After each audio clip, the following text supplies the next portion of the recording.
Kurt Haskell, welcome to Nature of Reality Radio. Great to have a whistleblower like you on the program. People certainly know you as the underwear bomber witness, as well as a someone who tried to run for Congress for a while, and you're living in Costa Rica now. That's what says on your Facebook page. I do actually want to go down there myself for the Rhythmia event at some point in 2021, but that's another story. So babbled long enough in the intro that I'm going to edit out, as well as this session. So Kurt, I guess introduce yourself and tell about your, not just the underwear bomber experience and what you witnessed, but maybe the aftermath, dealing with thinking about fleeing the country, but then deciding to stay to run for Congress and everything that you've been doing since then to wake up humanity. You got the floor. I promise not to interrupt you. Okay, sure. So, well, the underwear bomber case is almost 10 years old now. It's hard to believe, but it was happened on Christmas Day, 2009. Now, back then, I was an attorney living outside Detroit, and I was not red-pilled at all.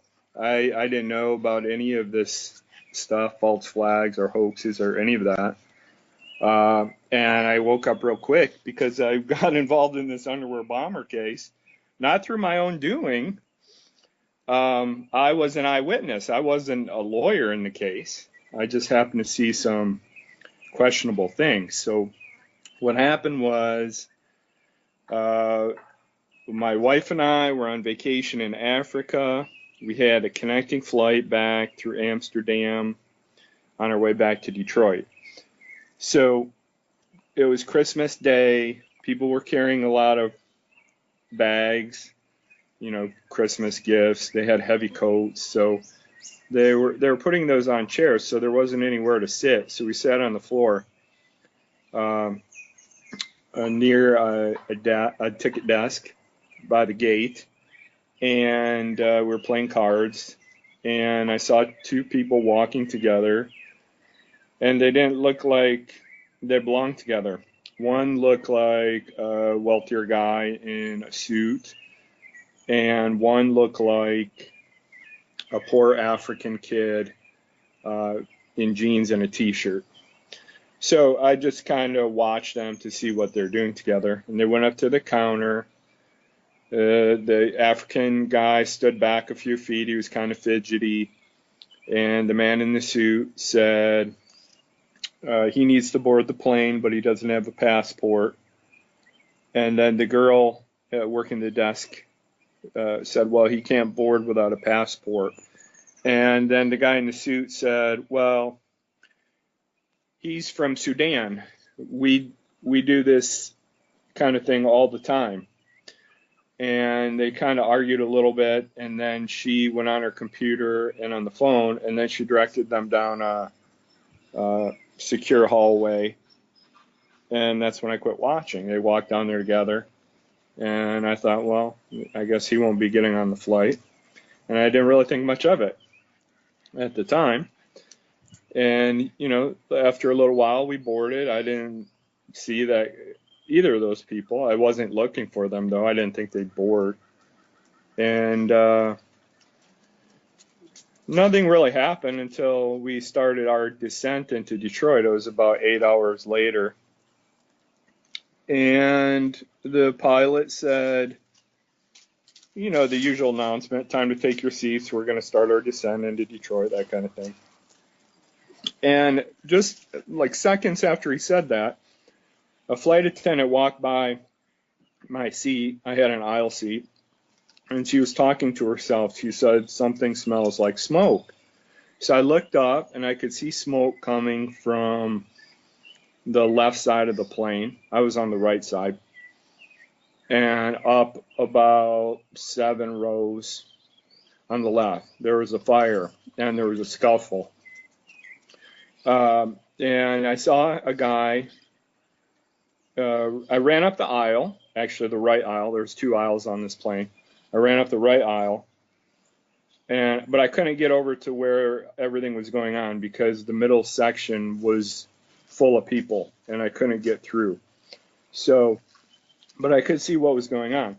Somebody ran up and put another guy in a headlock and dragged him into the first class area. It was weird though, because they didn't fight and they didn't say anything.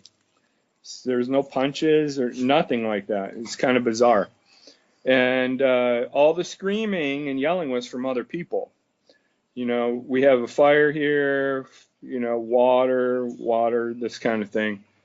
And somebody even yelled terrorist, which is a weird thing because we didn't know what was going on at the time. So to say that is kind of strange. But anyway, so then the pilot comes back on, says we're going to do an emergency landing.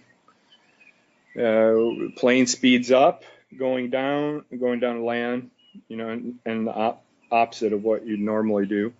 And we land in Detroit. Pretty, you know, just a few minutes later, we were on the ground in Detroit. And I thought the chutes were going to open and we're all going to go down the chutes onto the tarmac. But no, we didn't. We taxied normally up to the gate, and as if nothing had happened. And even worse, when we got to the gate, police stormed the plane, and they made us sit in our seats for 20 or 30 minutes more. And after that time, the police escorted the man that was put in the headlock out of the first class area, and he stood in the doorway for, I don't know, 30 seconds or so maybe. And that's when I got a good look at him, and that's when I made the connection that he was the same guy that had been denied boarding in Amsterdam because he didn't have a passport, the African guy. So I turned to my wife and I said, holy cow, you know, I think I saw something important in Amsterdam. And you know, we agreed that I would tell the FBI about it after we got off the plane. So this guy was taken off, arrested, and then we were all allowed to leave the plane, take our carry-on bags, which was something else that was weird. You know, there was a terrorist attack on our plane, but we're allowed to take our carry-on bags off. And we were allowed to walk right through the crime scene. You know, there was one aisle that was burned up, a couple seats, a wall burned up. There were pieces of a device on the floor that, you know, I suspect was the so-called bomb or whatever you want to call it. Anyway, I thought that was weird. We're allowed to go walk through the crime scene too, and then we were taken into a baggage claim area that had been evacuated in the terminal, and we were the only people there, us and police, the people from our flight and police, and we had to stand along a wall, and we weren't allowed to eat, drink, use the bathroom, use our phones, nothing. And we had to wait for bomb sniffing dogs. So eventually bomb sniffing dogs got there. One of them sat down by a man dressed in orange, indicating that there was a hit, that he had smelled an explosive.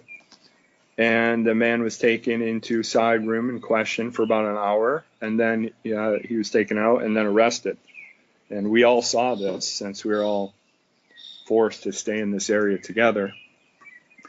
When the man was arrested, the police made an announcement to us, and it went something like this: I'm sure you've all seen what just happened. You're not safe in this room.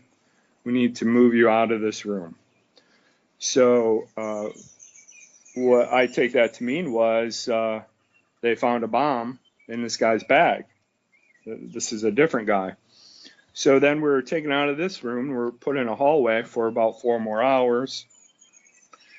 And then the police made another announcement. We have those responsible for this in custody, those plural. Everyone will now have to do an interview with the FBI, and then you'll be free to go.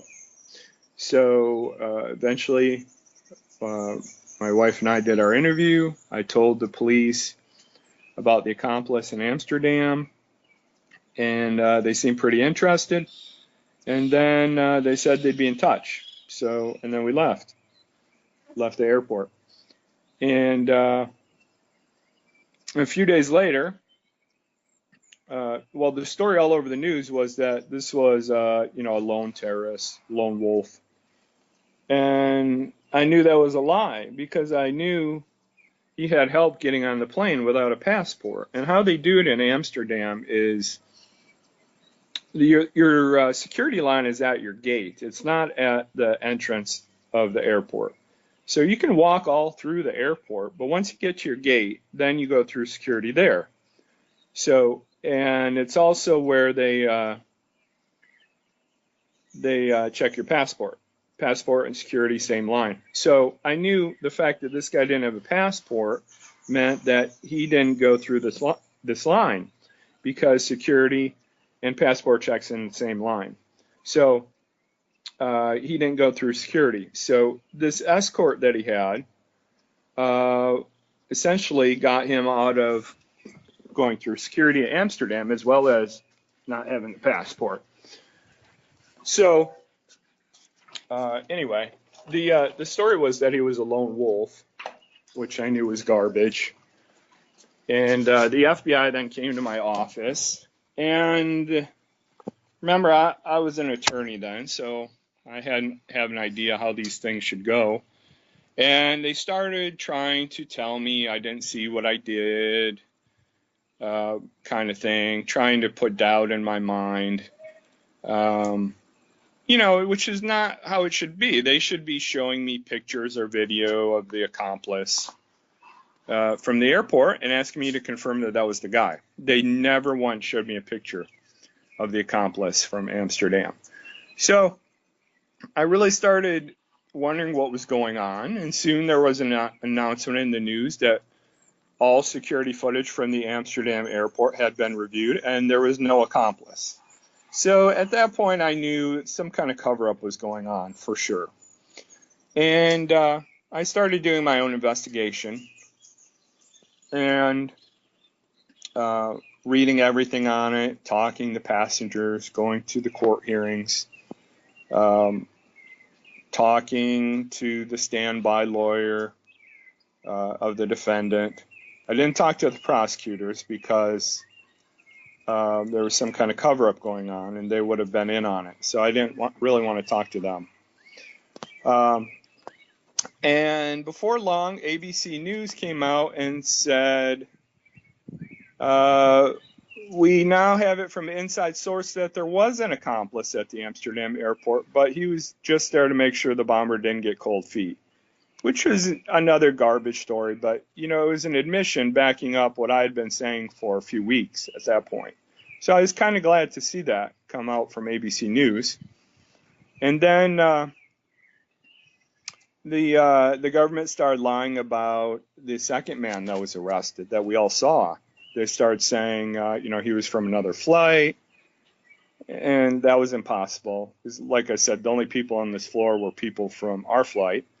And then they said he was, arrested because he didn't have proper documentation. And obviously that was garbage because it was the bomb-sniffing dogs that alerted the police to him. Anyway, there were about 5 excuses of this guy, and then the government, after they had changed the story 5 times, quit trying to explain it away. They just quit talking about him because they were looking so stupid. It was pretty clear a cover-up was going on. And I contacted the standby lawyer from the defendant. And I said, look, I was on the flight. I saw this, before boarding. Something weird's going on with this case. Let me know if you want to talk about it. So he contacted me within minutes. I sent him a fax. He contacted me within minutes and said, yeah, we need to meet. So I met with him. We talked for a couple hours, and we both agreed something weird was going on in the case. I started going to the court hearings, and, the judge would seal evidence, not let it out in the public. The press would not report on things going on in court. And, it became a full-blown cover-up. the press started attacking me as a crazy conspiracy theorist and this kind of thing. All the while, never once showing even one still shot from the Amsterdam airport footage.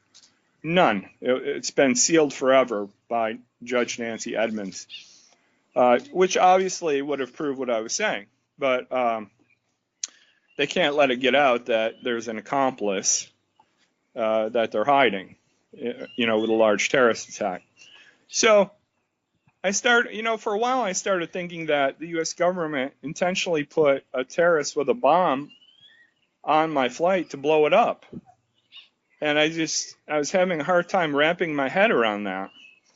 And it wasn't until about a year and a half later that I finally put all the pieces together. And what allowed me to do that was a report. It was in the Detroit Free Press, where the standby attorney of the defendant was quoted. And what he said was, I now have reports from 2 explosive experts hired by the prosecutors that say the bomb could not have detonated because it lacked a detonator. So that was the last piece of the puzzle for me, because obviously Al-Qaeda, supposedly this guy was Al-Qaeda, is not going to go through all the trouble to make a bomb and not put a detonator in it. So the fact that it didn't have a detonator told me this was a dud bomb, an intentionally defective bomb. And Al-Qaeda is not going to use an intentionally defective bomb. So I put, taking that piece of evidence with what I already knew about the case and all the cover-up going on, I was able to finally understand that the accomplice I saw in Amsterdam was some sort of agent for the U.S. government. And the U.S. government tricked the bomber by giving him a dud bomb in some way. Probably some undercover agent posing as Al-Qaeda gave him this intentionally defective bomb. And the goal was to have a terrorist attack on Christmas Day that could be publicized all over the media, but not to injure anybody. It was a dud bomb, and it was created to cause a small fire that would be put out with a fire extinguisher, not to explode. It could not have exploded because it didn't have a detonator. And that's exactly what happened. There was a small fire. It was still a very dangerous game they were playing, because the fire did get fairly large for a short time, and it was right above the gas tank of the plane. So they're playing a very dangerous game nonetheless, but it did work out as they planned. And later in Congress, there were hearings about this, and the U.S. government admitted they knew the bomber was a terrorist, and they admitted putting him on the plane on purpose. So to me, that was the final verification that what I had seen in Amsterdam was correct. He was put on the plane on purpose, and he was not allowed to go through security. He had this escort so that the dud bomb would not have been caught by unsuspecting security workers at the Amsterdam airport. That's why he was taken around security with this runaround story about not having a passport. It was so that he wouldn't actually be caught with this dud device. So that's what happened with this case. It was all a big scam. What should have happened was he should have been arrested before he boarded, since he was a known terrorist, actually attempting to blow up the plane. But it was a very corrupt plot for propagandized reasons, because the flight I was on, this underwear bomber flight, is the reason all the body scanning machines were put in airports. So that was the main reason of doing this plot like this. Plus, there had been no large terrorist attacks in the U.S. since 2001. This was 2009. There was all this talk about cutting defense spending and the counterterrorism budget and that kind of thing. So it was for that too, to keep the terrorism and defense budgets funded, to get the body scanning machines in the airports and that sort of thing. So when the trial was coming up, I was actually put on the defendant's witness list. I was the only one on his witness list. So the government could not have allowed me to get on the stand and tell this story, which I knew I would never be allowed to be a witness in a courtroom to tell this story. I knew it. I didn't know if they were going to kill the bomber, kill me, or what. I got kind of nervous when I was listed as the only witness. So, but what happened was 3 hours into the trial, after the defendant had turned down a very lenient plea deal, his standby attorney told me this, he took a plea to life in prison with no chance of parole. So nobody ever takes that plea, and they especially don't take it when there are lenient plea deals on the table. But he did, and the reason he did, which the standby attorney would tell me later on, we ran into each other about a month later after the trial ended, and we talked about it, and he told me that the defendant, the bomber, was either tortured or threatened in prison to force him to take the plea. And that's why he did it. So, and the reason for that was so that I would not get on the stand to testify. The standby attorney told me this. So, after that plea, a couple months later, there was a sentencing. I was allowed to speak at the sentencing. Usually, victims are allowed an unlimited amount of time to speak, but Judge Nancy Edmonds only gave me 5 minutes to speak. And during my 5 minutes, I ripped into the court system, the government, police, media, etc., for lying to everyone about this, which is what they did, and having a massive cover-up. So because of this event, I became red-pilled to these sort of false flag events really fast, really fast. It took a little while for me to come to the realization of what was going on. But once I did, I understood the FBI is corrupt, court system is corrupt, the media is very corrupt. And then, the next year I would run for Congress, and I realized big politics are corrupt. So after that was the last straw. After I ran for Congress and lost, and we decided to leave the U.S. And move to Costa Rica. So that's kind of my short version of my story. Very interesting and very enlightening and very red pill swallowing, to say the least. We'll get back to the underwear bomber stuff in a little bit, but I was kind of disappointed that InfoWars never actually covered your congressional loss after the fact. That they didn't mention anything about you losing, I believe. I tried to look it up and I didn't find anything. So I'm sure that there's people out there who are still wondering to this day and can't for the life of them understand how it happened to you. But you said politics is corrupt. So I need you to elaborate on your situation specifically. For those that are scratching their heads still to this day over this, how exactly did you lose that election when people had every reason to want to elect you?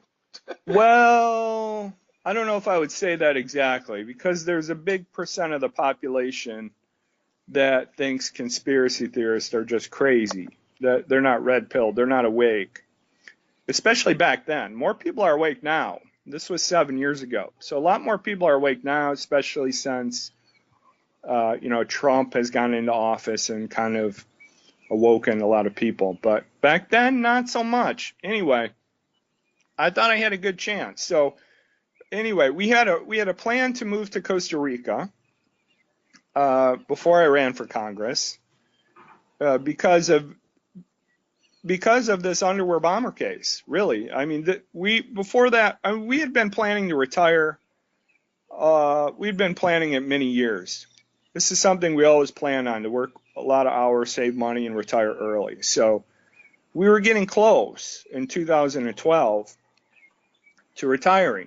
But we were talking about moving somewhere else in the U.S., like Southern California or Florida, Las Vegas. We were talking about different places. But when this underwear bomber case happened, that was it. The U.S. was no longer a consideration. We were moving out of the U.S. The only question was what country we were going to go to. So anyway, in early 2012, we decided we would be moving to Costa Rica. But in early 2012, I was mad at myself. I was mad because I had a civil case against the U.S. government for this underwear bomber event that I never filed. I let the statute of limitations lapse on Christmas Day 2011. And I went back and forth on it in my mind if I was going to file it, if I wasn't. I actually wrote up the complaint to file it. And I had it ready. All I had to do was take it down to the courthouse and file it. But it would have required a substantial amount of my time. And I was already super busy, working a lot of hours. And we were trying to save the last little bit of money we needed to retire in early 2012. So ultimately, I decided to not file it, which I still regret even to this day. But anyway, my plan B from not filing that lawsuit was to run for U.S. Congress. So the underwear bomber sentencing was in February 2012. In March 2012, I declared I was running for Congress. So here's how it went down. I'm not really strong into either political party. I would say, at least back then, I'd lean slightly to the Democrat side, but I'm more of a libertarian. Anyway, I looked at the district I was living in, and the incumbent was Tim Walberg, who actually is still in office today. At that point, he had run in 4 elections. He had lost 2 of them. He had lost one. So, and he wasn't very popular. And this was the first election with the new boundaries drawn in this congressional district. So he really wasn't even the incumbent for this district because the boundaries had been redrawn. And the new district was 52% Republican, 48% Democrat. But this was a presidential election year with President Obama expected to win. So, which I thought would be a good turnout for Democrats and give me a decent shot of overcoming that 4% deficit. Anyway, there were no Democrats running in this district. The only one declared was Tim Walberg, the incumbent Republican. So I declared I'm running. You need to declare by the first week of May, and this was the first week of March. So I was the only Democrat running, and immediately after I declared to the press I would be running, Steve Israel, who was the head of the Democratic Congressional Candidate Committee in Washington at the time, which is the federal fundraising arm of the Democratic Party for congressional candidates, flew to Michigan, not to meet with me though. He flew there to meet with Joe Schwartz, who is a former Republican congressman who lived in a different part of the state, not even in my district. So, and Steve Israel offered him $20,000 to switch parties and to move into my district to run against me in the primary. And Joe Schwartz said, I'm going to think about it. So week after week went by, and Joe Schwartz kept saying, well, I'm still thinking about it. Well, it got to be the last week of April where there was only 1 week left to declare. And Joe Schwartz said, I'm not running. So again, I'm the only Democrat left on the ticket. So now the head of the state Democratic Party, Mark Brewer, he's no longer there, but he was the head at the time. He contacted one of the head of the county Democratic parties in my district and told him, I will get all your signatures to get you on the ballot. I want you to run against Haskell in the primary. Now, I think it's 2,000 signatures you have to get on the ballot. So there was only a week left. So him trying to get 2,000 signatures himself would have been close to impossible in a week. So, but the head of the state Democratic Party got those for him to get him on the primary against me. And then the primary comes. The state and national parties are not talking to me at all. the primary comes and I win it 66-33. It was a massacre. So once again, I'm the only Democrat left on the ticket, and now I'm the only one left running against Walberg, who's a very right-wing Republican. He's a Baptist minister and very far to the right. So I'm thinking, well, they can't help support me now, right? I mean, I'm at least a moderate Democrat. They have to support me over Walberg. No, the state Democratic Party never talked to me again after the primary. Never gave me any funding, nothing. So Walberg had 10-1, had outspent me 10-1. He spent $1 million, and I only raised 100,000. And it was still a close election. I lost. Oh, I'd have to look it up. I think it was 52-45, something like that, in the general election. But anyway, the Democratic Party didn't want me to win. It couldn't be more obvious. They would rather have had Tim Walberg win, which he did, instead of me. I never understood that before I ran for big political office, that it's not about being Democrat and Republican. It's about being who is going to take orders from the party and who is going to make their own decisions. Because they knew from my involvement in the underwear bomber case, which was fairly well publicized, that I would call out their corruption in Washington. They knew that. They did not want me in Washington because they did not want me calling out their corruption. They would rather have had right-wing lunatic Walberg in office than me, who was a Democrat, but who would have been a non-corrupt Democrat. So anyway, that was my eye-opening event into big politics. And it was at that point that my wife and I agreed I would not be running anymore, and we would soon be moving to Costa Rica. So that's when we put our final plans in after I lost. That was the last straw. We'll be moving as soon as we have enough money to move, which we did. I lost in November 2012, and then we moved in April 2014, about a year and a half later.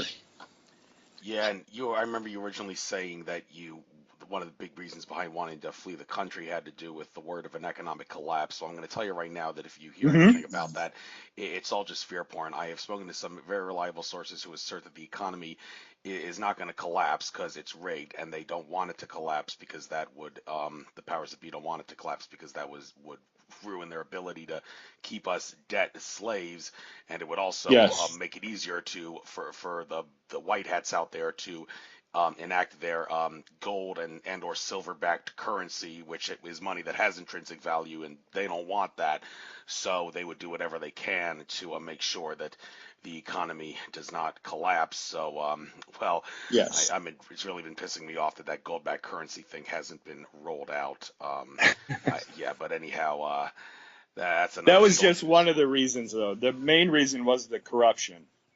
Mm-hmm. The corruption in the media, court system, police, and politics. I mean, all four. We kind of came to the realization within a short time that they're all very corrupt.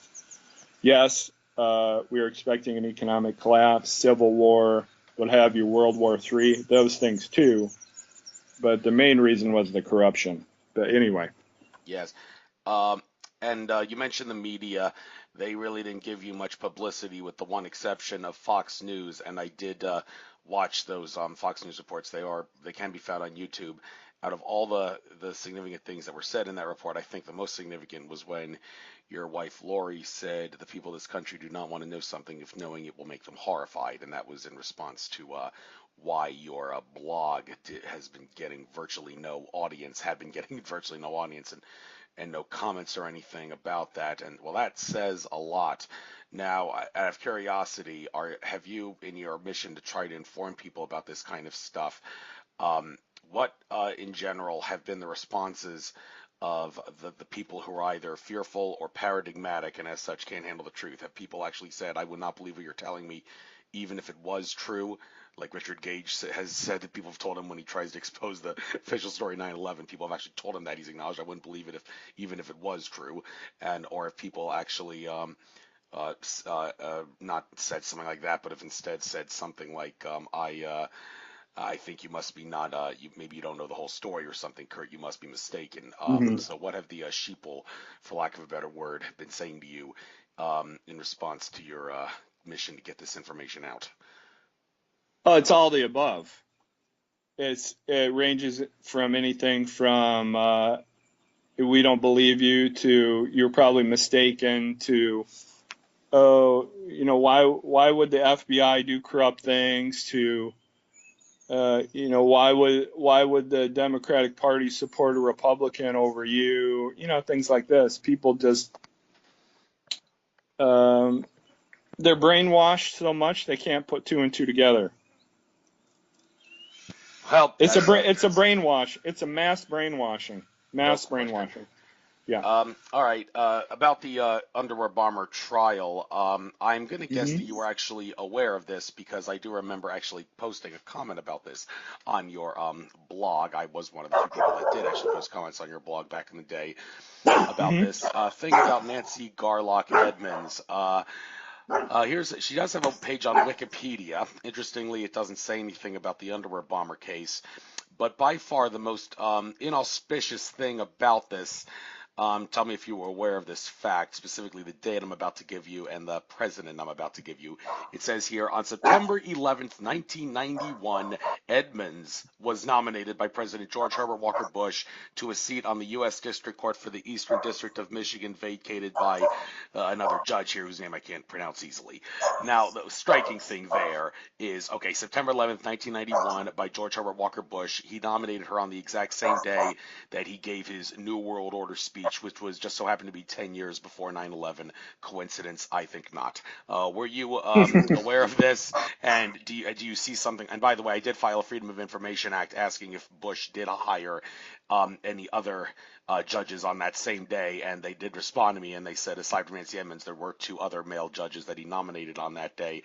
I don't remember their names. This was a while back, but I can't help but think that there's definitely some connection here because there's no such thing as a coincidence. Everything happens for a reason, as my spiritual but not religious friends have asserted for a while. So, were you aware of this, and does this tell you, okay, Nancy Edmonds is definitely a New World Order minion?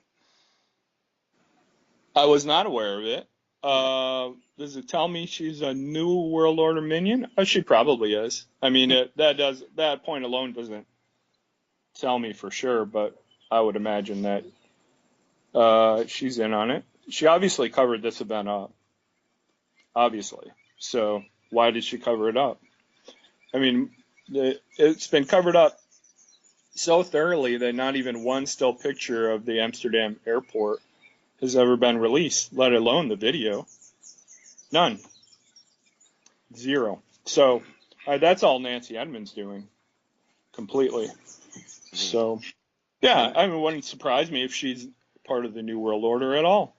She's at least, what do I want to say, agreeable to it.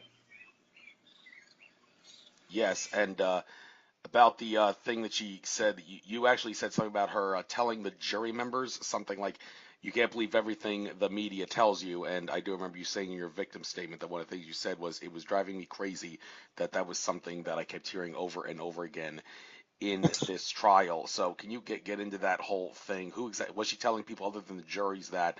And when did that statement? Were there any specific parts in the trial where that statement was uttered by Nancy Edmonds or somebody else in order to, for the sake of brainwashing or whatever their agenda may have been?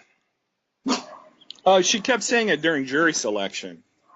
The trial was only 3 hours long, and I wasn't there. I was banned because I was a witness, so I didn't actually get to watch the trial, all 3 hours of it. But I don't think she said anything like that during the trial. But during jury selection, she kept saying it over and over and over. So yeah, I was just I don't know why exactly, but she did kept saying that. Hmm. Yes, and also your wife did say something about how after you gave your victim statement, Nancy Edmonds gave your wife a dirty look and said, "You going to say any of that garbage your husband just said about government conspiracies?" Do you remember exactly what Yeah. she said about that? And Yeah. what was your wife's response? And are you willing to tell us anything that your wife said in your victim statement that you think is worth getting out here? Um, yeah. So, yeah, Lori's my wife. She gave her victim impact statement immediately after I did. She was next. So, um, Judge Nancy Edmonds was angry as hell with me after I gave mine because uh, she couldn't stop me. I had a legal right to say what I did on the record. And she was mad as hell that I was saying it because I was calling them out on their lies, and she knew it. And she couldn't stop me from talking. She kept getting. Sorry, 1 second. My dog's barking. Take your time with your dog there. And I'm sitting on the porch. I can hear the birds too. That's a pretty nice gives us a nice nature environment for something that's kind of depressing. So that's kind of a good thing, I think. So, but Better anyway, than getting back to sitting your inside. wife Anyway, and her. yeah. So Nancy Edmonds kept looking at her watch. She only gave us 5 minutes to talk, which is unheard of with a victim impact statement. Her face kept turning bright red. She was so angry with me. So then I sit down. My time's up. Lori gets up, and she just ripped into Lori for no reason. And Lori actually had her speech written out to give, and her speech was not like mine at all. Hers was had nothing to do with conspiracy at all. Nothing. It was just, your general kind of victim impact statement. And the fact that Nancy Edmonds was yelling at her instead of yelling at me, it was ridiculous, my wife Lori was an attorney too, and she always wanted to be a judge, and a female judge, and she always looked up to Nancy Edmonds as being kind of a role model to her. And Nancy Edmonds is the one that gave Lori her oath to be admitted to the bar back when she became a lawyer in 2006, so 3 years before. Nancy Edmonds that read the oath of office to her, to Lori, to get in the bar. Anyway, so it kind of threw Lori off, and she just got up there and said a couple sentences and then sat down because she was so, like, I don't know what to say, flabbergasted that she was getting yelled at for what I said, because her speech was nothing like mine at all. So, and then Lori was really mad about it. She actually wrote a letter to Nancy Edmonds afterward, just ripping her, yelling at her, saying she's a disgrace and that kind of thing. But not, she never got a response back from Edmonds. So, it was disgraceful. Nancy Edmonds is a complete disgrace as a judge, in my opinion. Yeah, I sent a letter too, by the way, just for the hell of it, telling her, by the way, I can't help but wonder if the fact that George Herbert Walker Bush nominated you exactly 10 years before 9/11 on New World Speech Day means that you're a new world or dominion. You can bet I'm going to tell the whole world about this. And just like with your wife, I got no response to that letter. Big surprise. So, moving on to something that may be of interest to you, because, well, you're not a lawyer anymore, I take it, but this is something. No, I'm still a lawyer. You are? Okay. Yes, I'm just non-practicing. I'm still a lawyer, though. Okay, fair enough. Actually, I have one case at the moment, but I can't talk about it. I don't know what I can say. It's a false flag case that I'm going to be involved in, but my role at this point is undetermined, and I can't really say anything else about it. I'm sworn to secrecy. I fully understand that. But I will have involvement of some kind. What exactly, I don't know. But that's all I can say at the moment. So I do have a case. Okay, and good luck with that. But one thing about the law that I kind of want to bring up here and get your take on this and see if maybe this could actually come in handy for people when dealing with TSA tyranny. I interviewed Dave Champion, who is the author of the book Income Tax: Shattering the Myths, which as else just proves the income tax is not what we're led to believe it is in terms of the law. It doesn't apply to who we're led to believe it does. But the point is, in the interview, I brought up to his attention the fact that the courts, the U.S. courts, have ruled that you have no rights at the border from a search standpoint. When you're attempting to cross a border, there is a border search exception, no warrant needed for them to search you, no probable cause needed. It's one of the things that comes with the privilege of immigrating into another country.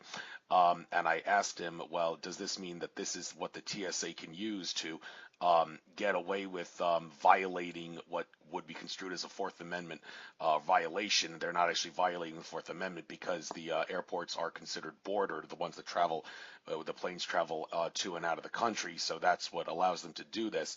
And Dave Champion said, well, first of all, there's no reason to compare and say that TSA and Immigration's Customs and Enforcement, ICE, should be one and the same agency. But then he pointed out something very interesting that I've never heard before. And here's what he said. He said, when you buy an airline ticket, part of the small print agreement, which is actually not present on the screen when you purchase the ticket, the small print agreement says that the act of purchasing a ticket means that you agree to allow for the TSA to search you. This is a non-disclosed contract provision, and it is also a contract of adhesion, which is when the other person is in control of the process because you need something they have and you really can't do without it. Therefore, they impose a contractual element that is distasteful and you can't negotiate it because they have what you need, in this case, the getting on the flight. Now, the government knows this, and adhesion provisions in contracts are unenforceable according to well-established case law. And then Dave Champion said, so if you want to fight the TSA or sue them, the last thing you need to do is say this is a Fourth Amendment violation. No, it's not. You're agreeing to a contract when you buy a ticket. You have to. The best way to do it is to well, first of all, file in the right court, because that's where Jesse Ventura goofed with his TSA lawsuit. He filed in the wrong court, and you have to make the argument that this is an adhesion provision in the contract which is unenforceable according to well-established case law. Dave Champion did not mention the case law, but I have no doubt that he knows what it's talking about, and it exists. So with this being said, are you perhaps willing to tell someone to, dare I say it, when you go to the TSA line, say, you've asked me to assign to a contract of adhesion, I do not consent to your search, and then barge through the TSA checkpoint, go on the plane, and after the government forcibly drags you off the plane, that's when you can sue them and everyone else in the chain for the adhesion provision violation. Does that make sense to you? Do you encourage people to go that far, and are you willing to go about this? Well, I brought this to your attention. I understand the points he's making, but you're never going to win that argument in court. Never, because they're never going to throw out their border security procedures. It's just not going to happen. It is not going to happen. They're allowed to do whatever they want at the border, like you said a couple of minutes ago. No laws apply there.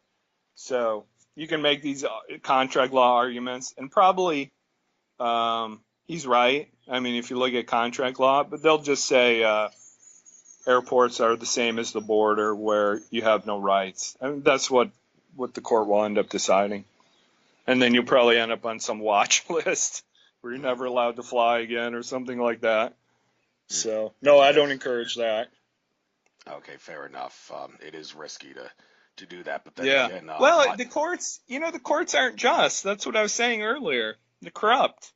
So, even though you may have the right argument, if they don't want you to win, you're not going to win. They'll have the case assigned to a judge that is supportive of their argument. They're the ones picking who gets the court cases, right? Mm-hmm. Right. So that's where it'll go, and you'll end up losing. And who knows what else? They'll do something to make an example out of you so other people don't do it. It's a corrupt system. No question. And one other thing that I want to bring up that's somewhat law related. I guess we'll get into the whole Julian Assange thing now. Ever since Julian Assange got kidnapped, and I do say kidnapped and not arrested for a very good reason. Ever since he got kidnapped, one thing that I've done is actually check out every single video that's been uploaded to YouTube ever since he got kidnapped. And I've actually posted a little comment here that I actually want to read out and get on the record, because I think, well, some people actually seem to think that it's a great idea that I'm posting this. I've not only gotten thumbs up, likes galore to this comment, but a few people have actually said the information in this comment needs to be spread like wildfire, so things like what happened to Julian Assange don't happen. The comment I left was, so why isn't the U.S. government getting in trouble for violating Executive Order 13526, Section 1.7, which says that the U.S. government agencies and entities are not allowed to classify information in order to conceal government wrongdoing? And why aren't the courts ruling that whistleblowers like Julian Assange cannot be charged with a crime for exposing classified info that exposes government wrongdoing on the grounds that Executive Order 13526, Section 1.7 makes it 100% legal and lawful for whistleblowers to expose such classified government information? Now, you've just said what you said about trying to use the adhesion contract argument in court is not going to work. Let's just say hypothetically Julian Assange's attorneys try to bring up this executive order, and well, before I ask you to give your take, I should point out that Thomas Drake, the whistleblower who originally exposed the NSA surveillance system with the aid of the Baltimore Sun, he said he tried to get Executive Order 13526, Section 1.7 to be admitted as evidence in court to make it clear that he had every right to expose government secrets, be they classified or unclassified, and he said they actually tried to keep him from bringing that executive order into trial. How exactly went down, I'm not exactly sure, but you're the lawyer. Maybe you've seen a lot in the courtroom. Maybe you can explain how exactly do you hypothesize that they would try to keep someone from bringing something like this into trial in order to make their case? How does, like, a prosecution, if they really want to nail a whistleblower for making the government look bad and whatnot, how do you prevent them from bringing in something like this into evidence? Oh, they'll make some very tenuous ruling that doesn't apply for some nonsense reason and stretch another law, saying, to say that it's not relevant or it's superseded by some other law, something like that. And so is it still worth it, do you think, for Julian Assange and almost any other whistleblower who exposes government secrets to try to bring this executive order up as many times as possible to make a point that what they did deserves to be legal and lawful and is unpunishable? Or is it are there better tools in the toolbox, you think, for whistleblowers who get kidnapped for exposing corruption? Well, it's like I was saying earlier, the courts are corrupt. So you have the outcome already determined before the case even goes to court. The outcome is determined. So you can make whatever kind of arguments you want to make, but it's not going to change the outcome.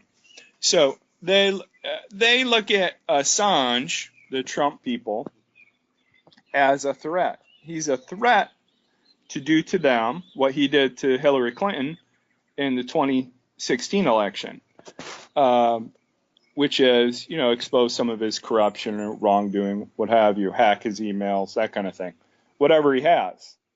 So they're concerned about that because they know that what he did to Hillary was legit and could have or likely did sway the outcome of the election.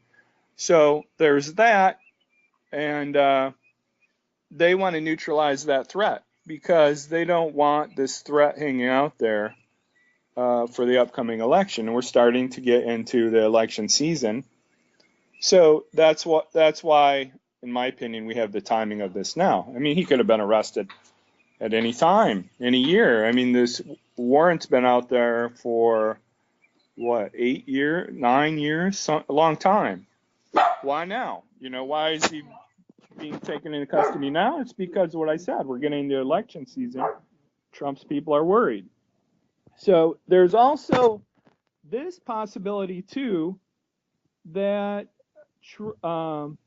they want Trump's people want Julian Assange to testify against some of the people in the Russian collusion corrupt Mueller probe. And here's what I'm getting at with that. Assange was the one that leaked the emails or published them Podesta emails, that exposed Hillary and Podesta to child trafficking, pedophilia, what have you. He's the one that published them. So the Russian collusion narrative is that Trump worked with the Russians to hack these emails to get them published, and the Russians provided them to WikiLeaks, what have you. But Assange knows where they came from. He knows they didn't come from Russia. They came from Seth Rich, who was murdered by the Democratic National Committee, most likely. So if Trump really wants to take down his enemies, which I believe he does, now that the Mueller probe has ended, and expose this Russian collusion nonsense for what it is and get these people arrested, he can have Assange testify that these emails didn't even come from Russia, which blows all this Russian collusion stuff away, blows it to smithereens. The very basis of the Russian collusion is faulty, that the emails came from Russia when they didn't. And then, an investigation could be opened up into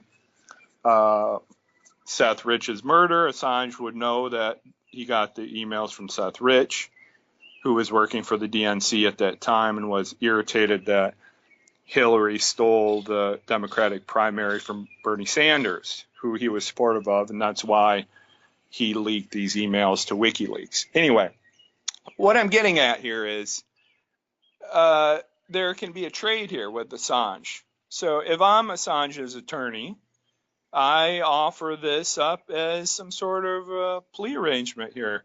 I'm willing to testify here, and if you lesser or drop these charges, we can work out a deal. So that's kind of, you asked earlier if there's a way around and a different way of going about this. This is how I would go about it, being Assange's attorney, because I think that's something that Trump would want. Someone that can absolutely blow the Russian collusion narrative into a million pieces. And I think Assange was kidnapped, taken out, whatever, for both of those reasons. And I think that's why you're seeing it now. The timing for both of those reasons is perfect right now.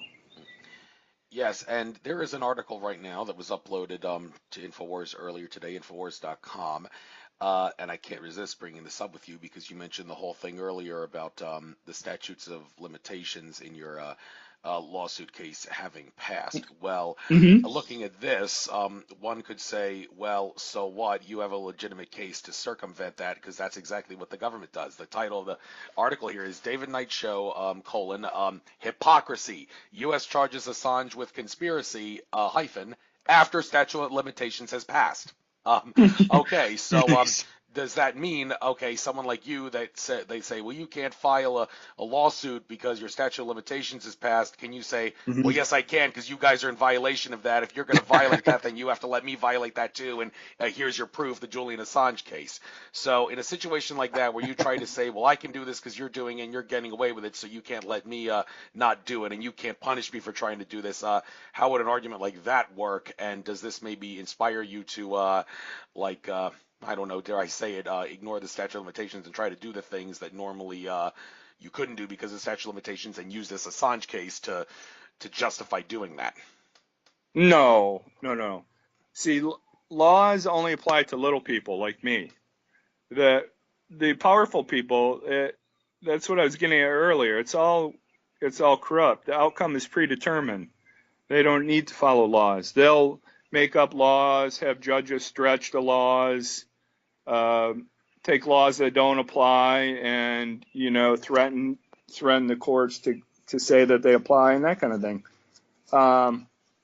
So no, I think actually the warrant was issued 9 years ago, though, wasn't it, against Assange? Maybe something like that. Yeah, so that it would not have expired if it was issued back then. He just would not have been arrested yet.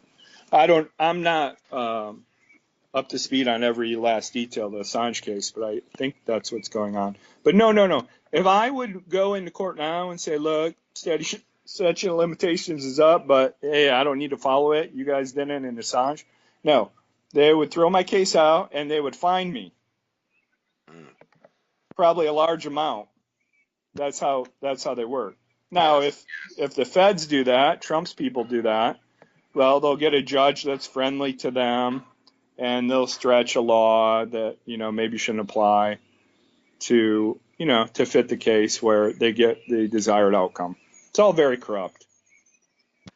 Yeah, but there are those that assert that with enough confidence it can be done even as a pro se. And the example I want to talk about here, now a lot of lawyers have a lot of beef with this guy. I don't want you to take anything I'm going to say out of context here. I just want to get a better understanding of how the court system works.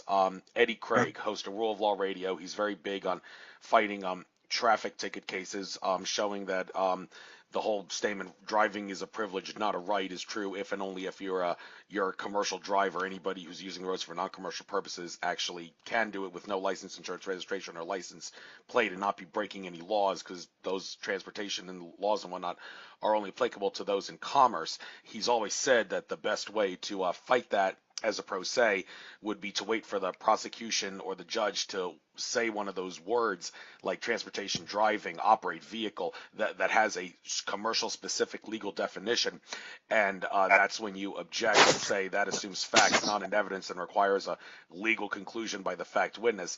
And now please don't take this the wrong way, but Eddie Craig has repeatedly asserted no traffic defense attorney would ever do this, use this as a defense. It is not in defense attorneys for traffic's best interest for people to be aware of this, because if everybody was aware that this was the best way to fight cases, then traffic defense attorneys would be out of a job. That's the unfortunate truth behind it. But the point Eddie Craig wants to make by pointing this out is, if you have enough confidence and you keep using this as a way of keep appealing to the higher courts by making this record of I was never engaged in transportation or commerce in the first place, so I can't be charged with this crime, and he asserts this actually happens more often than it doesn't. He actually says that the courts will quietly dismiss your case behind the scenes and never tell you that the case was decided in your favor. And Eddie Craig asserts that is the real reason why there is no record anywhere in any courts of traffic ticket cases being successful by people who act as pro ses and use the never engage in transportation argument as an excuse to win. So to say the courts will never rule in your favor, well, no, they do, but they just do it in a way that keeps it quiet under wraps, and they don't tell you that they rule in your favor, which leaves you confused. But hey, look on the bright side, you won. So now that I brought this to your attention, can you confirm or refute anything that I've said here about the cases? If they decide, okay, this defendant is not worth the trouble to prosecute, he's too willing to stand up for himself, he's going to cause us too much hassle, let's just dismiss his case behind the scenes and move on to someone who's more sheep-like. Can you confirm that that's what happens with many cases in courts? Well, let me clear up, because you're saying a couple different things. So the court doesn't care a whole lot about small things like traffic tickets. It's just their little money-making scheme. But in relevance, it doesn't mean a whole lot as far as important laws. So, a lot of these traffic tickets and things will get dismissed just because, a cop doesn't show up on time for a hearing, and that, reasons like that. So what he's talking about doing is arguing every detail of the traffic ticket case. So I'm not saying that couldn't be successful. It could be, but not for the reasons you just stated. It would be successful because the cops and the court just don't want to bother with it. They don't want to take time to put a lot of time into a nonsense little traffic ticket. They would rather just dismiss it and go outside and, instead of the cop sitting in court for an hour, go outside and pull over 5 more people in the next hour and get 5 more tickets. So, but not for the legal reasons. I don't buy that at all. When I've seen, and it's not because attorneys don't want to make the arguments. The arguments will just get you yelled at by the judge. You'll make the judge very angry. There's a good possibility you'll be fined, et cetera, et cetera. So that's why attorneys don't make these arguments. If there's a good argument, you make it. attorneys, their job is to win. So, if there was a good argument in a case, I'm not going to overlook it for any reason. I don't care. If I win a case, that improves my reputation. I improve my reputation. I do a good job for my client. My client refers over their friends and family. I get more money. So he doesn't quite understand how it works. I'm not going in to lose a case to get more business. That's just stupid. If there's a winning argument I can make in every case, I'm making it. So, but no, it could be successful. And I've known people do kind of what you're referencing here with very low level things like traffic tickets. And it does sometimes work, but not for the reason you're saying. It's because the cops and the court just get sick of arguing over nonsense and they just give up. He's not winning for legal reasons. All right. Thank you for that. And I'd like to get back to the underwear bomber thing for a moment here. Another thing that crossed my mind is the extent to which it's possible to communicate with people in this case, specifically Umar Farouk Abdul-Muttalib. Is it possible to actually get a hold of him? And I bring this up because I just saw the new season of The Tick on Amazon Prime. Most funniest superhero ever, I think, but there was a scene in that series, 10-part series of episodes where the Tick and his sidekick Arthur, the moth-dressed guy, were trying to communicate with this villain, well, thought to be a villain, but isn't a villain, like a mutant-like villain of sorts. That was really a good guy, and they were trying to prove the person innocent, and the person was locked up in a jail, and they had to go through all the paperwork and the red tape to try to schedule a meeting with this person in the jail, and they had to get a lot of signatures from people, including the superhero that was responsible for getting the villain put in jail. And I saw this, and I realized we were going to have you on the show, and I thought, if someone tried to do this procedure that the Tick and Arthur are doing to communicate with his villain, who they can prove is innocent, is there any possible way that someone could go through all the paperwork and the red tape and the jargon and whatnot to schedule a meeting with Umar Farouk Abdul-Muttalib in whatever maximum security prison he's in? Is that possible? And if it's not possible, why? And can you maybe give, if anybody is ever in a situation like that, what is the process in general for someone scheduling a meeting with a criminal or a suspect that's locked up in a prison maximum security or less? Okay, so with Umar Farouk Abdul-Muttalib, it's not possible. So the court has ruled that he's not even allowed to have mail. So meetings are off the table as well as mail. So I couldn't even write a letter to him and have him respond. He's only allowed to communicate with family, and that's it. So it's very hard to communicate with these people that are involved in these events. Very hard. Nearly impossible. So I actually tried to communicate with Umar Farouk Abdul-Muttalib. During the trial, he fired his lawyers, and he was appointed a standby lawyer, but that's not a real lawyer. So I tried to go and meet with him as someone that might be interested in being involved in the case, because I thought he was getting railroaded at the time. So I kept calling the prison time and time again. I left, I don't know how many messages over like 3 weeks. They never called me back. So I decided to drive there. So I drove to the prison where he was at. He was outside of, I'm trying to think where he was. I think he was near Mount Pleasant, Michigan at the time, in prison. And I went there. I took one of my lawyers with me just to have a witness as to anything that happened. And we got stopped at the door by a guard, and we said, we're attorneys here. We want to meet with Umar Farouk Abdul-Muttalib to possibly become involved in the case. And he said, oh, okay, no problem. You just need to clear it with the head of the prison wing where he is located. And she's in a meeting. She'll be out any minute. Once I clear it with her, you'll be free to go meet with him. And he took our bar cards. And we had a seat in this little waiting area. And we watched as the head of the prison wing came out. And he gave her my bar card, and she looked at it and she shook her head no. So I know that she knew who I was by my name. So then he came. Then the prison guard came out and said, "No, you're not allowed to meet with him. You have to call and set up an appointment." And I said, "Well, I've been doing this for weeks. You never return my calls. What do you want me to do? Walk 5 feet outside your door and call you on a cell phone, to tell you I'm here for an appointment? This is stupid."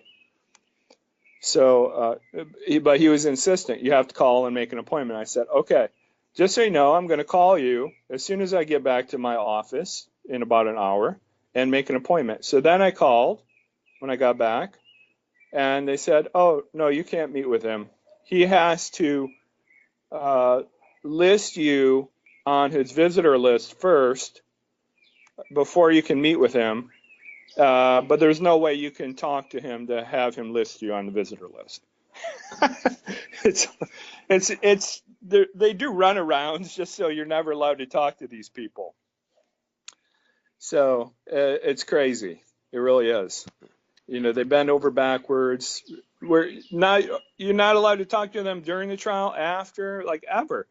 So they put them all, like Umar Farouk is in prison with Ted Kaczynski, the Unabomber, and a couple other big name terrorists. I think the Olympic Park bomber, a couple other ones. But anyway, is this the Advax prison in Colorado we're talking about? Is that the one? Yeah. So they just send people out there. It's like a black hole. They put them like 8 stories underground, and that's it. They're not allowed to ever communicate with anybody.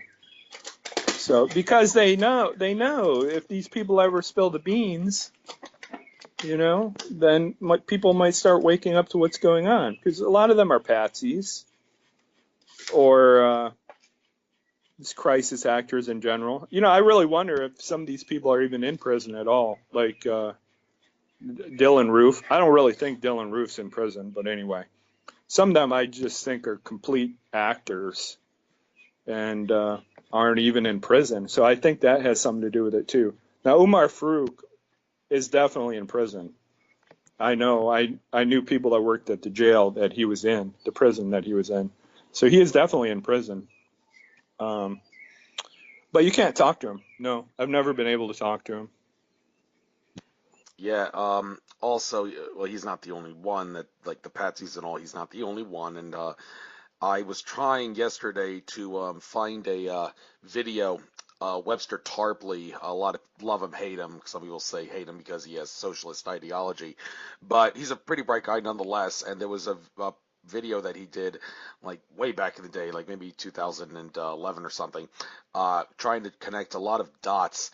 And he basically showed in that video, I remember him mentioning that underwear bomber Umar Farouk Abdulmutallab and Richard Reed, the shoe bomber, actually, if you connect the dots, you find that there is like a link up between them, dealing with some sort of like terrorist program organization.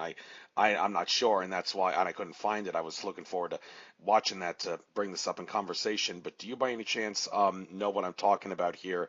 Regarding what Webster Tarpley would have said, like saying if you connect the dots between the underwear bomber, the shoe bomber, and also a lot of other he also mentioned Anwar al-Awlaki, the CIA lackey who Alex Jones has asserted is probably just basking in the sun somewhere as a reward for all he's done with the government. But are you aware of this thing that Webster Tarpley would have talked about to connect the dots between these characters? No, I haven't seen that. No, but if you look at the cases, I mean, it's the same thing. I mean, they're radicalized in these mosques. They disappear for a certain period of time, and then, all of a sudden they want to take down a plane, but oops, they screwed up. They're really stupid, and they can't light a wick on the bomb, and so everybody's saved, and oh, by the way, now we need all these new procedures. And it's the same story. Shoe bomber, underwear bomber, it's the same thing, really. The writers use the same script 8 years later, basically. But I'm not aware of the connection between them. No, but they're radicalized by U.S. government agents posing as Al-Qaeda terrorists. So it wouldn't surprise me if they're radicalized in the same place. There can't be that many of these places set up by the U.S. to radicalize terrorists, I wouldn't think. So it wouldn't surprise me at all if if they had connections to the same place. No, it wouldn't surprise me either. And also, let's move on to something else involving whistleblowers here. This might be one of the more radical things I've brought up in this program, but it was brought to my attention that at a conference that I went to, hosted by Ted Marr in Seattle, in the Seattle area in June of 2016. A couple people presenting at that conference, and I watched a few YouTube videos where people brought this up too around the same time period. They actually said that NSA whistleblower Edward Snowden, he's got a lot of documents that he hasn't released yet, but probably the most craziest of all documents that he's got that he hasn't released yet, that he wanted to release at the time, they assert, or was planning to release shortly after the summer of 2016, documents which would, for all intents and purposes, show that the 9/11 Truth Movement was right all along. Well, when I saw Ted Marr at the Conscious Life Expo in Los Angeles in 2018, February 2018, I asked him, okay, what's the holdup? It's been almost 2 years now. Why haven't those documents been released? And Ted Marr said, well, there is a reason. It's kind of hard to swallow, though. I don't really want to say it. But then that's when the audience member said, excuse me, we can handle the truth. You can tell us. It's all right. And Ted Marr said, well, Snowden was going to release those, but then the powers that be came out and said, if you expose these documents, we're going to murder lots and lots and lots of innocent people in the general public around the world. Is that understood? And well, Snowden chickened out at that point, and I actually tried to contact Edward Snowden after that conference. I said, listen, buddy, I really love you, but right now your decision to not release this stuff is causing me to say, what have you done for me lately? I mean, you can't be a chicken like this.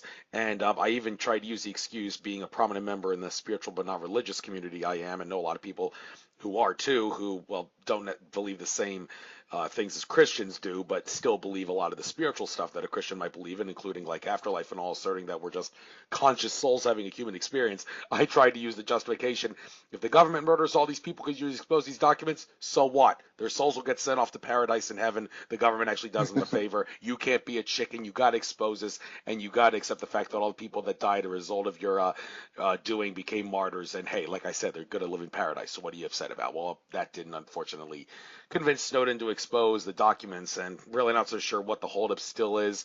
But with this being said, do you actually advocate what I do, that whistleblowers who have information that can, well, throw a huge monkey wrench into the globalist plot to rule us all and whatnot, do you think that it is in their best interest to just expose it all at once and forget about any threats that the control system may give them, and just say, well, I'm not going to give in to your threats. I'm going to do it anyway, even if it kills me? Do you encourage whistleblowers to go to that extreme?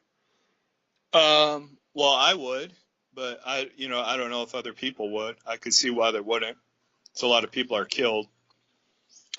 Especially if you have powerful evidence like that. If you can prove, 9/11 was an intentional act by the U.S. government, that's pretty powerful stuff. You'll probably end up dead.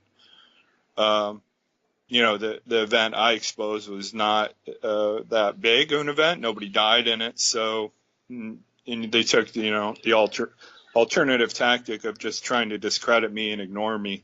So, but they do kill people. A lot of 9/11 eyewitnesses were killed. Go back and look at JFK. A lot of the eyewitnesses were killed. So people that do have powerful information are sometimes killed. So I can understand why they don't want to release it. I would, but I don't know if most people would agree with me. I would say most people would not agree with me. They would keep their mouth shut. Yeah, and the longer they do that, the more of a hindrance it is to the awakening of humanity. And you mentioned earlier that Donald Trump being president has awakened people. Well, here's the issue with Trump. The prominent British conspiracy researcher David Icke did recently release a video where the caption was something like USA and Israel, big bullies of the world, and he said that Donald Trump, his catchphrase might as well be "Make Israel Great Again." And David Icke has asserted that Donald Trump is controlled by Israel more so than any other president. He's got the evidence for it. Even his own son-in-law, I believe he said, was in bed with Benjamin Netanyahu or something to that degree. And it's this whole thing with Alex Jones. A lot of the people who don't trust Alex Jones have often said, well, the fact that he doesn't talk about Israel shows that maybe he's either being bribed by them or just Alex Jones, when I did try to bring up when I called into a show once, shortly after Trump won the election, that some of the people Trump has hired have connections to Israel. What do you have to say about that? And Alex Jones just downplayed the thing, saying Israel's a country of a couple million people. I'm just really concerned about freedom, libertarian ideology, lower taxes, and all the rest of it. And he said, I don't really see the point in people getting all freaked out over the fact that Donald Trump hired a bunch of Jews and all that. Well, look, I'm not going to get into why Alex Jones won't touch Israel. But the point that David Icke was trying to make, aside from pointing this thing about Israel out, he also said that the things that Donald Trump says are things that people want to hear, specifically people within the alternate media community who have jumped on the bandwagon. So in many ways, this whole drain the swamp thing and talking about like exposing a few conspiracies here and there, that's really just a test that the control system is doing to see just how much they can expose and how apathetic the people are going to be about it. Does that make sense to you? And do you, I guess it's fair for me to ask, do you really trust Donald Trump in regards to waking people up, or is he really just a fraud all along, as people like Ike assert? Well, he has awakened people, and through this QAnon person, what have you, group. This is a Donald Trump group. It has put out a lot of information, has awakened a lot of people, especially the group that it's targeting. I think it targets mostly like the baby boomer type group, which to me is the most blue-pilled and trusting group there is, trusting in the government. So that has been a good thing. But do I trust Donald Trump? No, because I don't believe Donald Trump is draining the swamp. I believe Donald Trump is draining his swamp. So his swamp and the swamp of the U.S. are two vastly different things. Donald Trump is he hasn't even drained the swamp yet. I think he will. By that I mean, Kurt, I can barely hear you. You've gotten a lot quieter on your mic somehow. Is that better? Yeah, that's better. Okay. Okay, sorry. So I think Trump will go after the people that were involved in this whole Russian collusion thing. That's what I mean. He'll drain his swamp. Now, are those people a problem to the U.S.? Yes, they are. But the swamp of the U.S. is much, much, much bigger. But what I'm seeing from Trump is if people get out of his way, he's okay with that. I'm talking people like Paul Ryan. He just agrees to not run again. Okay, he walks away, no problem. John McCain, never prosecuted, dies. Some of these other people that just walk away and ride off into the sunset. The ones he's going to go after, though, are the ones that are just relentlessly attacking him and involved in the Mueller probe, that are just not letting up. So, but for the U.S., that doesn't do the U.S. a whole lot of good. It still leaves widespread corruption. It gets rid of a few bad apples. It will let Trump go forward with his agenda, not being impeded like he has been the past 2 years. But no, I don't trust him. And as far as Israel, it sure looks like he's very supportive of Israel. Maybe more so than the U.S. So I see these points David Icke is making. What is Trump just pandering to the religious right, or does he really support Israel that much? it seems to me like Israel gets more support than the U.S. So, and most of Donald Trump's family are Jewish. So, yeah, I can see why he's making those points. Well, yes, and like I said, there's certain people that don't really want to cover it, like Alex Jones, but that's Yes. their Oh, like, can I make a comment on that? yeah. Just, I was on the Alex Jones show. I've been on 15 times, but okay, on my 14th appearance, it was after the Charlie Hebdo attacks in Paris. And I went on the Alex Jones show, and I said, the Israeli Mossad is behind these attacks. I said that on air. And Alex disagreed with me and argued with me and said, "Oh, are Jews behind everything, Kurt?" And I said, "Well, of course not. I just look at the evidence and see where it goes." And to me, there had been some kind of political vote right before this where France condemned actions by Israel and made some vote, I don't remember exactly, against Israel's interests. And Netanyahu came out and said, "Well, you're going to pay for that," something like that. And this was maybe like a week before the attack. And then we have the Charlie Hebdo attack where Jewish people are involved in it, like all over the place. And so I said, it's obvious to me this is an Israeli Mossad job. But anyway, after that, Alex Jones quit talking to me. He's never talked to me again since then. And that was in, I think, January 2016. Hopefully I have my dates right here. Now, I have been back on once, maybe twice. I can't remember. But that was to talk with David Knight on his part of InfoWars. Alex Jones himself has never talked to me again. Yeah, and I mentioned David Icke. He hasn't appeared on the Alex Jones show since Donald Trump won the election.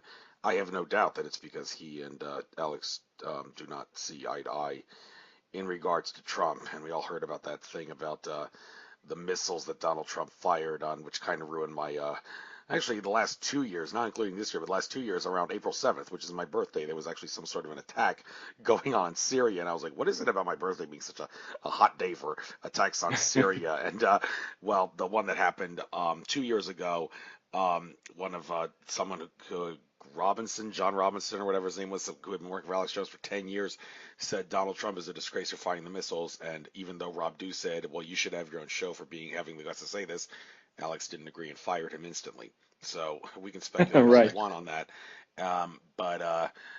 But also, this one thing that Alex has really gotten talking a lot recently, I'm not going to bring this up because he brings it up. I'm going to bring it up because, well, it seems like a lot of people bring it up. It's worth conversation, and it kind of, in a sense, may actually tie into what's going on at airport security. I mean, isn't it interesting how Alex Jones hates the TSA with a passion, but yet he seems so interested in turning the border into, for all intents and purposes, a police state in order to allegedly keep the country's national sovereignty and prevent the real Muslim terrorists from affecting us.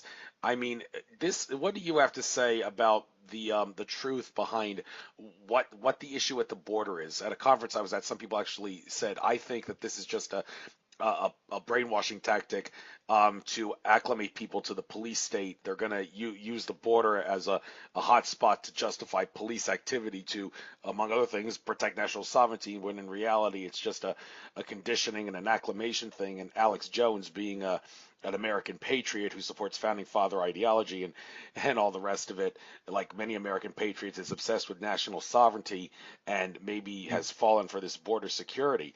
I've got a lot of people in the spiritual but not religious community that actually say it's very unethical, very unhuman-like, and very anti-expansion of consciousness and whatnot to create a wall, put a wall on a border. As far as Mother Earth is concerned, that's like clogging an artery to Mother Earth, for all intents and purposes, putting a wall on the border. I mean, just look what happened to the Berlin Wall. I mean, something like that, you'd think, let's never put walls up again. Well, apparently not, if it has to do with keeping national sovereignty of America safe. So do you think maybe this border thing is going too far and it really isn't necessary to do it to the extent that, like, the American patriot community wants? Are they taking it too far? Well, okay. So here's my take on that. I think I don't think they're cracking down on this border security for the reasons that are said.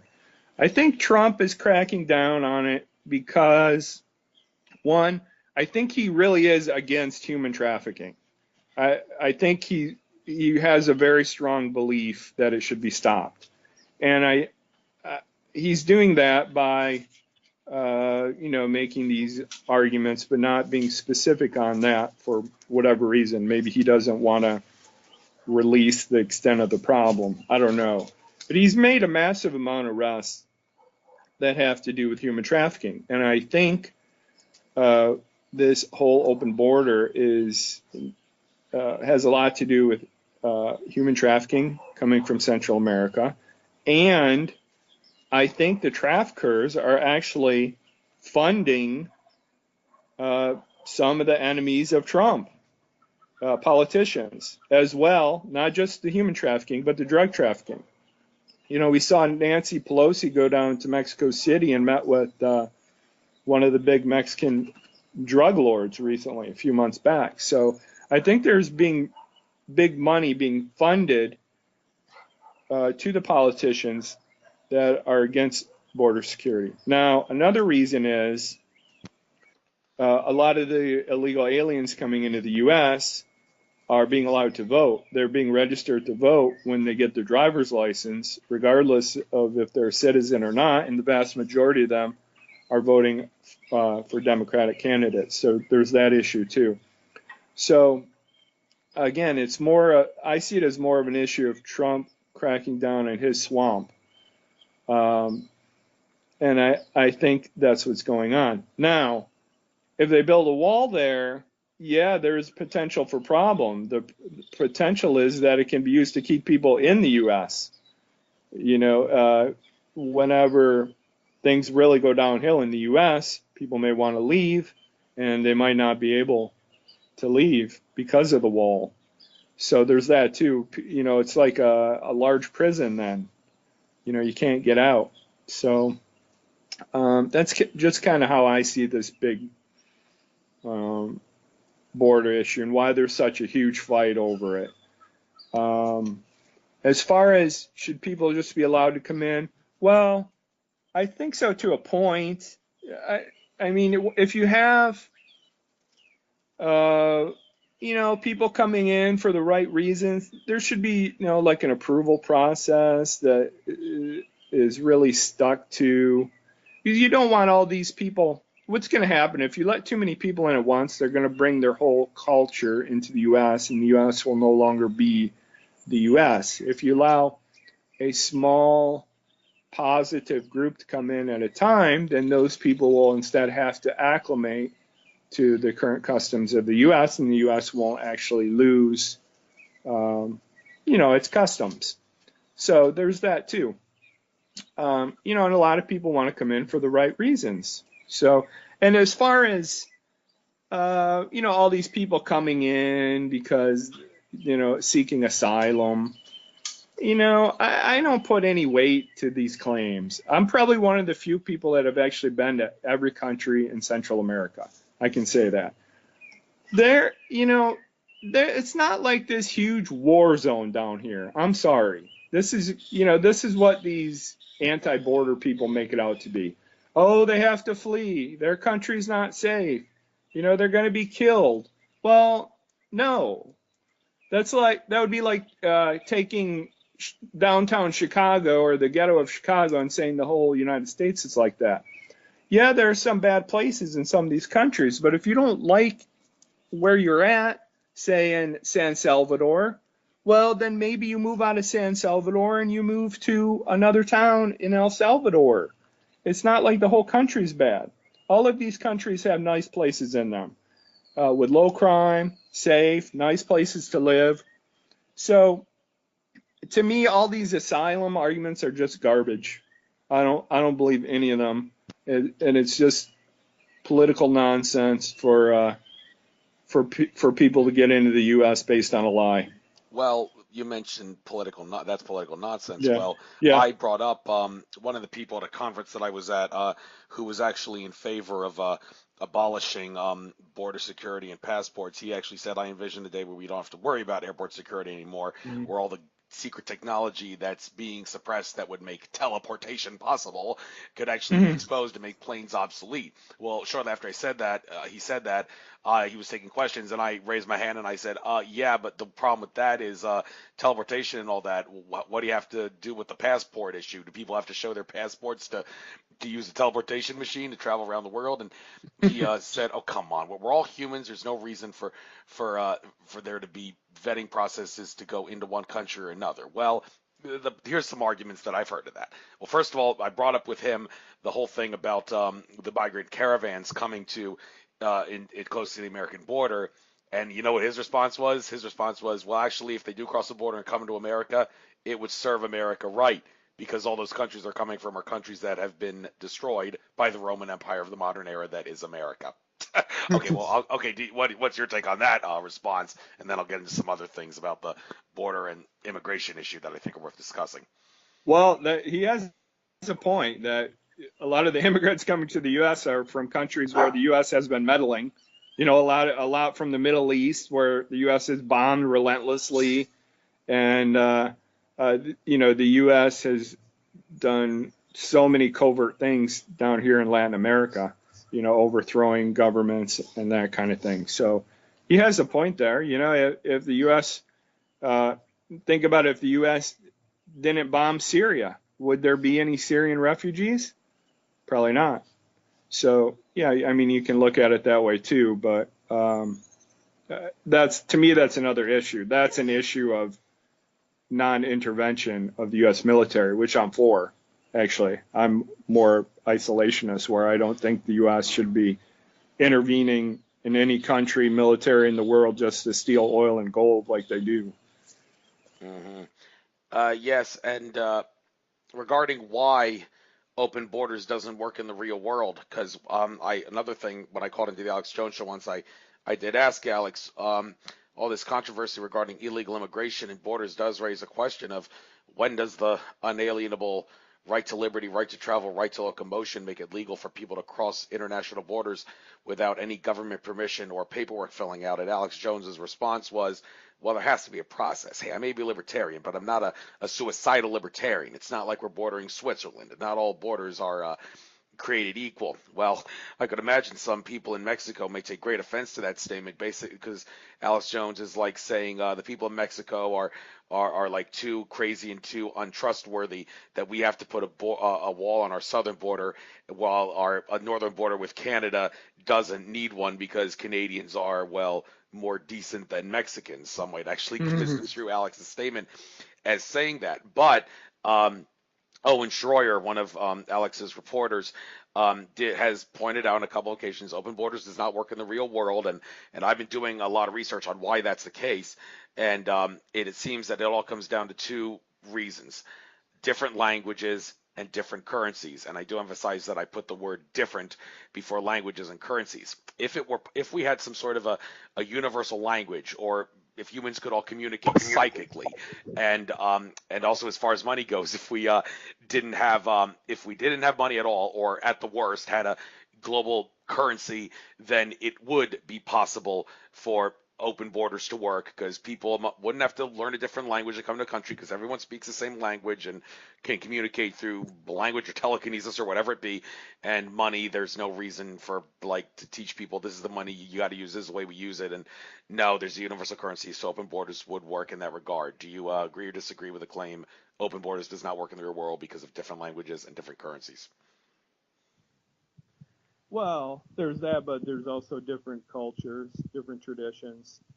You know, where different groups, different religious beliefs, where different groups would have, you know, a difficult time living right by each other, you know, in a close environment. You know, where we've seen, you know, some of these European countries have Muslim no-go zones where, you know, the particular neighborhood has become so Islamic that no others are even allowed into the area. So there's that too. And things like, you have different pockets of the U.S. where different groups accumulate because they want to be in their own culture. Well, that's not really, the melting pot that the U.S. says that it is, because these groups come in, but yet they go to where their own pocket is, and they kind of stay there. So there's that too. So even if that you have the same language and the same currency, you don't have the same traditions, way of thinking, religions, and that kind of thing. But anyway, if you have open borders, then you have to have basically a one world government, pretty much, in my opinion. One world government, one world monetary system. And to me, that's like the worst thing ever, a one world government. Because then if you don't like something the government is doing, there's no escape. You can't move to another country. You just have to deal. Yeah. So to me, that would be like the worst thing ever. Yeah. To just have open borders everywhere. Right. By the way, just to point out, the decibel level of your voice is going up and down a couple times there. I hope the NSA isn't screwing with our communication or anything, but we'll just have to deal with it. We're almost going to be done, by the way. We're only about 15 minutes left at the max. Okay. So, well, you mentioned that, and David Icke did point out in a video that he did on the migrant caravans and how they're globalist creation and whatnot. He said that the powers that be who control the governments, they don't want borders. They want borders shut down so they can create global totalitarian government. But I ask the question, and many others do, who says that we need a global government has to be totalitarian? Who says it can't be controlled by, a council of elders who will get kicked off the council of elders if they just screw up and don't do what's in the best interest of humanity? Why can't we have that kind of a global government and abolish borders that way? Well, that gets into another, that's not how things work in the real world kind of issue. But is there any way that you can think of that maybe we can open the borders up on a universal level where there's no vetting process and no Ellis Island type procedure for people that use the seaways to get into countries? Can that be possible using a council of elders and not create a global government like many people fear would happen if borders were abolished? In my opinion, no. Who's ever running this global government or entity, whatever you want to call it, is going to let their power go to their head, and they'll become, a dictator of sorts. You can see it, what's going on with the European Union. You have all these unelected bureaucrats dictating to other countries what they will do. It's very obvious. Now you apply that on a global scale, and you can see what a disaster it would be. You're living in the U.S., but you're being dictated what you can do by people, that live in New Zealand, Switzerland, that are totally unaccountable to you. You can't vote for them. It's just rife for disaster, in my opinion, anyway. And the super rich will buy their influence, and that's what it'll be. So they'll be working for the super rich, and everybody else will be a slave. Yeah, well, like to get into that issue of what you just said there about inequality and whatnot. I've heard you ran on a Democratic Party ticket.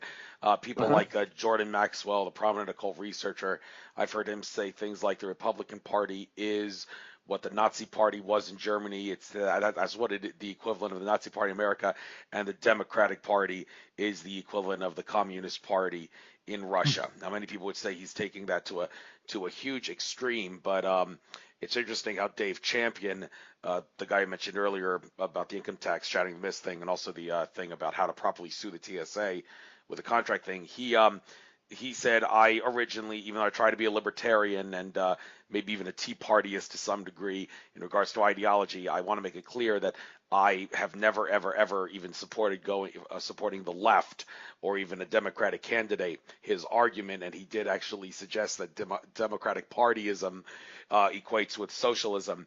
And Dave Champion was very adamant in his videos that he's done about this. Socialism does not work as a system; it goes against human nature, and you cannot possibly ask your government, because government was supposed to be created for the one and only reason of exerting by any force to protect the rights and property of everyone under that government who otherwise couldn't protect for themselves.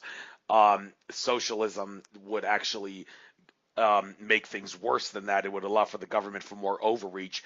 And like Mark Passio, a former Church of Satan member turned whistleblower, I've heard him say he thinks of the people on the left, who many people associate with the Democratic Party. He says the problem with these people is they want the government to be their mommy, their provider and Mhm. supporter, and people on the right, they want like the Republicans, they want the government to be their daddy, their protector. Which, I mean, you think is, well, that's okay because that's what the government was created for. But the problem Passio asserts is the people on the right, they don't want to fight for themselves. They want the government to do all the work. They're not willing to get self-defensive because they think the government is the answer to everything.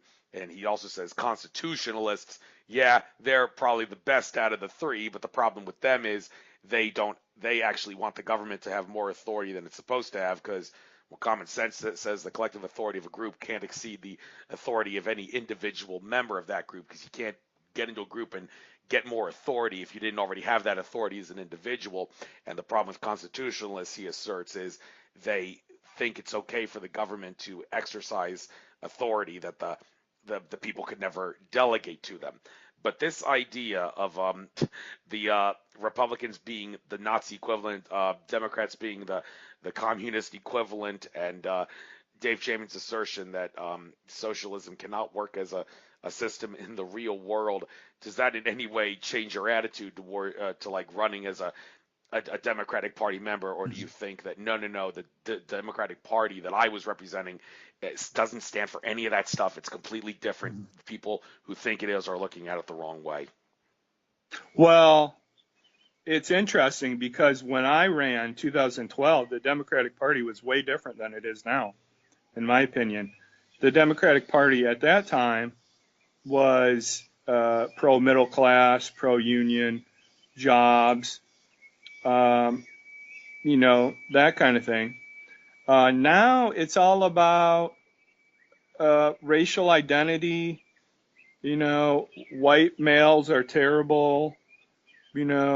Pro gays, lesbians, and open borders, and all these other things. It's completely unrecognizable to what it was just a few years ago. It doesn't even talk about jobs or the middle class anymore. Those people are thrown under the bus. White males are considered terrible. They're being run out of the Democratic Party completely. To a lesser extent, white females too, but more so white males. They're just seen as evil. And as far as the Republican Party, I mean, they have their own delusions. They're so pro-military, pro-interventionist. They're spooked by all this created terrorism nonsense, and generally aren't very accepting of other races, other sexual identities and that kind of thing.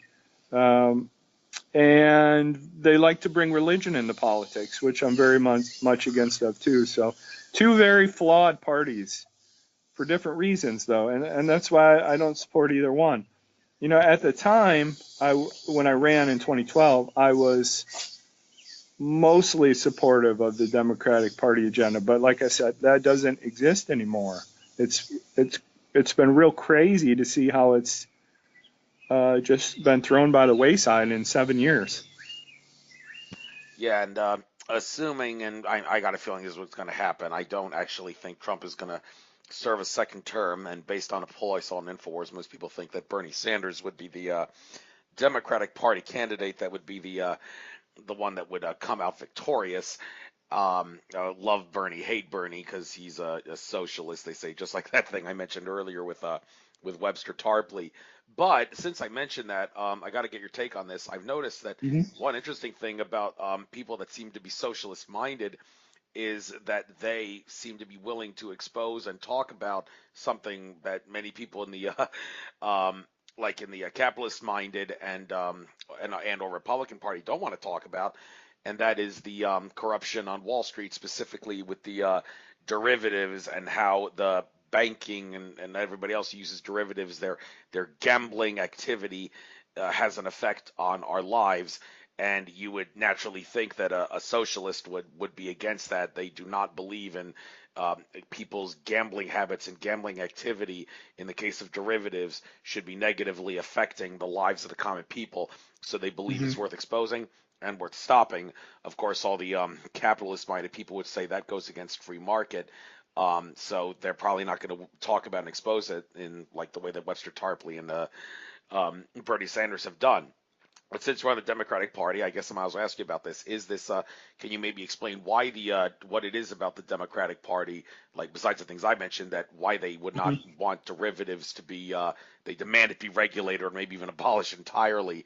And do you probably support that notion that we got to do something about the derivatives because they're causing too much Uh-huh. trouble?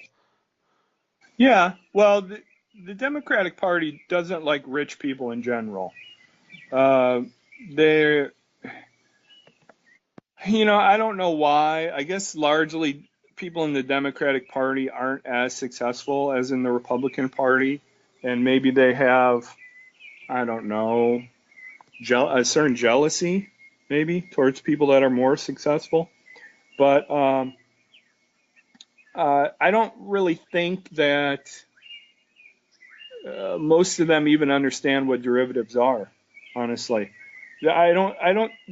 When I ran for Congress, uh, I was kind of surprised at how uninformed the people in the Democratic Party are. It was shocking to me. And I would give speeches on what I thought were important topics, and I would just get these blank stares. Nobody would even know what I was talking about. Um, so I no, all they would know would be the talking points, and they could repeat those all day long. You know, we're the 99% against the 1% and things like this.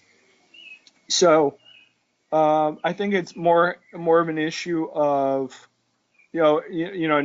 another one they like to say is the rich need to pay their fair share. But anyway, um, it's more of a certain type of jealousy, I would say, where they think everything maybe should be equalized, and I guess that's the socialism in the party. Yeah, I Um, got into right, that, and they and have they have a overinflated trust of the federal government to do the right thing, and they really believe that it works in the interest of the people, which is a very flawed argument in my opinion. yes, But and that's kind of my assessment of the Democratic Party. yeah, and the whole idea of the socialist in them or the communist in them, if you want to go that far. I mean, they say what's wrong with the rich giving to the poor? Well, there's nothing wrong with it. In fact, it's strongly Hmm. encouraged. But of course, this is where the Republicans would assert they would assert nobody has authority to hold a gun to a rich person's head and tell Hmm. them you must give to the poor. No, so that's where Right, that's but yeah. the flip side is the Democrats have a point, but they're not making the correct arguments. The correct arguments are that it's this. So many people right now are so rich that they can just influence the system based on how rich and powerful they are. And therefore, the rules don't even apply to them anymore. I mean, they need to be making arguments like this, but instead they'll go and attack the 1%. Now, the 1% will include just a lot of hardworking professionals that have been successful. The real problem is the 0.1%. Where we have a lot of these corrupt people on like Wall Street trading on insider information, and they have these different corrupt schemes where they're taking advantage of other people, and the banking industry where they do all these different things to rip people off. And they never ever go to jail. They'll just be hit with a small fine. Never ever will you see a banker go to jail. So Yeah, it's what they call crony capitalism, I guess. It's not capitalism. Democrats will attack capitalism, but capitalism isn't the problem. The U.S. financial system right now is like the end of a Monopoly game when one person has so much property and money and hotels on the board that the other people have no chance ever, becoming anything. That's kind of what it is now. There's, a handful, a small amount of these super rich people that just control everything, and the system and the rules don't apply to them. That's the issue. Another issue the Democrats need to understand, maybe they don't understand this well, is like rich give to the poor, make everybody a millionaire by having the rich give a lot of their paychecks and income to all the poor people. Well, anybody who understands how commerce works knows if everybody on planet Earth was a millionaire, the money wouldn't be worth anything. So that's another thing. Right. That's another thing you got to take out. But one more question, and then I guess we'll call it a night.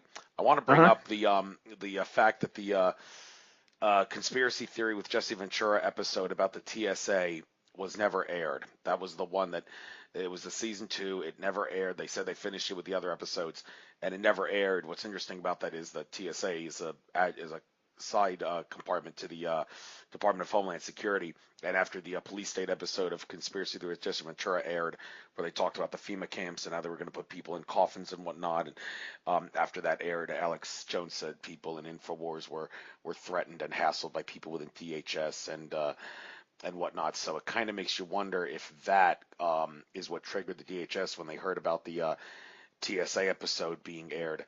They decided, okay, you're not going to screw with with the Department of Homeland Security again, so we're going to make sure that whatever happens that this episode doesn't air. And there was no explanation given why the episode didn't air, but more than likely there were forces out there who said if you air this, heads are going to roll and all hell's going to be a pay. But two things that were brought up about that episode. Tyrell Ventura said that he did confront Michael Chertoff, who makes all the money off the body scanners.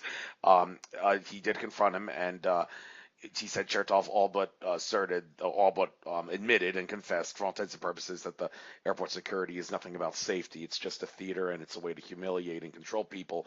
And one of the questions that he was asked that kind of showed that was, what's to stop a terrorist from just coming up to the security line with a bomb and blowing everybody up? How come you didn't take that into account? Why do you just let them only search them at this random spot in the airport when they could have just bombed the airport even before they got there? And well, that was when, I don't know what Chertoff said, but that was what kind of hit at him, that it's obviously not about security. And another thing that Jesse Ventura said was going to be discussed in the episode is people who step out of line and don't do what the TSA wants are going to get some sort of a wristband or an ankle brace or whatever that would shock them and subdue them. Okay, I can't help but ask you, have you heard anything about this? Do you have any theories as to why that episode didn't air?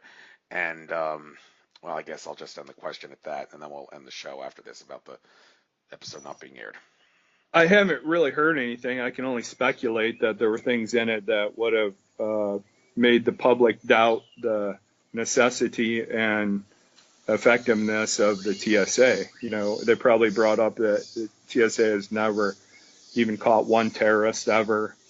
And maybe they brought up the flight I was on. I don't know, and Chertoff's ties to the underwear bomber flight. I don't know. I'm just speculating. I don't know this for a fact. But, there's all kinds of things you can attack with the TSA to just show it's a useless organization that just makes you feel safe but doesn't actually do it. So the part of having the TSA as it is keeping that illusion going. So you got that right. So yeah. All right. Well, I guess before I call tonight, you're more than welcome to take a couple minutes here to get anything you like, any sites out there. You do have your own blog and website, but it seems like it's been a while since it's been updated. So if you want to get out that, if anybody can reach it, maybe tell your story about how you're banned on Facebook and all that, and then we'll call tonight. So get out anything you like. Well, you can find, Facebook bans me relentlessly. I've been banned every day this year except for 5 days. So I have my own website now, kurthaskell.com. It's not actually my old blog. It's about 2 months old. And actually, I do write a lot of articles on there. I try and write at least 5 a week, although I haven't put any up this week because I've been working on a big project behind the scenes, but I will put up some over the next few days. So that's where you can find me now, and any appearances I have on any shows and anything I have going on.